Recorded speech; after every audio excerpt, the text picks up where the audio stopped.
खबर शामिल करते हैं हाफिजा आबाद से। आतिफ नाहर की reporter. District public school Hafiza आबाद के प्रिंसिपल मोहम्मद जबान चीमा का कहना था कि वतन अजीज की खातिर अपनी जानों का नजराना पेश करने वाले पाक फौज के शोहदा पर पूरी कौम को फख्र है। अफवाज पाकिस्तान के शोहदा और गाजी हमारे हीरो हैं, जिन्होंने अपनी जान की परवाह किए बगैर मुल्क को पाकिस्तान की हिफाजत की। 6 सितंबर 1965 का दिन पाकिस्तान की तारीख में हमेशा याद रखा जाएगा, जिस दिन अफवाज पाकिस्तान दुश्मन भारत के नापाक अज़ाइम को खाक में मिला दिया था। पूरी कौम को अपने बहादुर सपूतों पर फख्र है।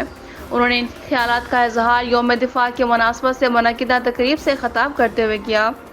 प्रिंसिपल मोहम्मद जबान चीमा का कहना था कि पाकिस्तान फौज दुनिया की बेहतरीन अफवाज में से एक है। दुश्मन भारत ने 6 सितंबर 1965 में पाकिस्तान को कमजोर समझते हुए इस पर हमला करने का जो मंसूबा बनाया, पाक फौज के बहादुर सपूतों ने दुश्मन के तमाम हमलों और मंसूबों को नाकाम बना दिया और साबित किया कि अफवाज पाकिस्तान दुनिया की बेहतरीन फौज है। इनका कहना था कि हमें वतन अजीज की खातिर अपनी जानों का नजराना पेश करने वाले शोहदा की कुर्बानियों पर फख्र है और हम इनकी लाजवाल कुर्बानियों को कभी फरामोश नहीं कर सकते।